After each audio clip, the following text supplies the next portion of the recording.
We all remember the Alamo. Today it stands as a symbol of Texas pride in downtown San Antonio, visited by millions each year. We all know about the famous battle that took place there in 1836. Yet few know about the fight that continued 70 years later. A fight for legacy, to honor those who died. After the Battle of the Alamo, the mission's iconic chapel was purchased by the state of Texas from the Catholic Church in 1883. It was then given custody to the city of San Antonio.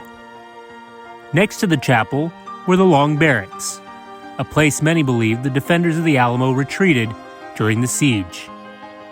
That property wasn't owned by the city or the state. Instead, a grocery store owned by Hugo and Schmelzer stood in its place. As time went on and San Antonio grew, the chapel was neglected, and the land where the barracks once stood was coveted by real estate developers. That's where Adina de Zavala steps in.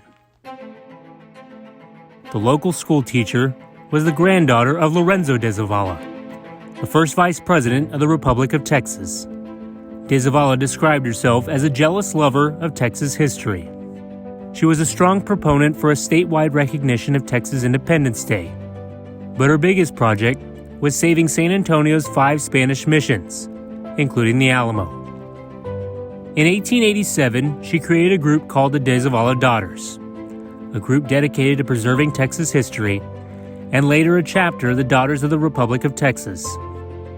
De Zavala led a fundraiser to buy the site where the Long Barracks once stood. That's when she met Clara Driscoll. Driscoll came from a wealthy family. She went to school in Europe and fell in love with the rich history preserved there. When she returned to Texas and moved to San Antonio, she was in shock at the condition of the Alamo and decided to join De Zavala's fight. In 1903, a hotel syndicate eyed the Long Barrack property. That's when Driscoll decided to take matters into her own hands and paid Hugo and Schmelzer $75,000 for the property. In 1905, the state of Texas reimbursed Driscoll for the property and assigned custodianship of the Long Barracks and the Alamo Chapel to the Daughters of the Republic of Texas. Over the next 10 years, both De Zavala and Driscoll fought to preserve the Alamo structure and land. Driscoll spent an additional $70,000 to purchase more city property around the shrine, and she used her social pull to prevent the widening of Houston Street and keep the San Antonio Fire Department from building a new fire station near the Alamo. De Zavala took on a rugged approach.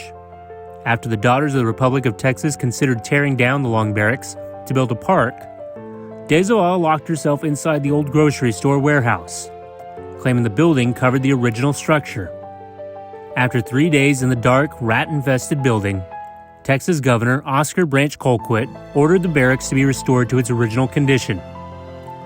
During the restoration process, workers were able to prove De Zavala was right.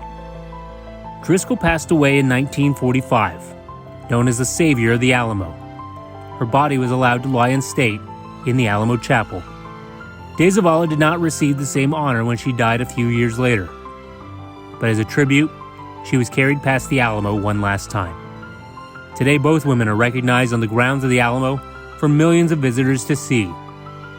Defenders of the Alamo in their own way, Adina de Zavala and Clara Driscoll embody the Texas spirit and are forever remembered by Mission Park.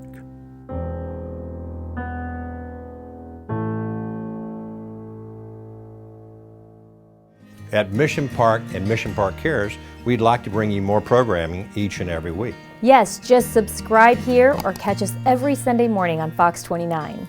And remember, at Mission Park, it's our mission to care.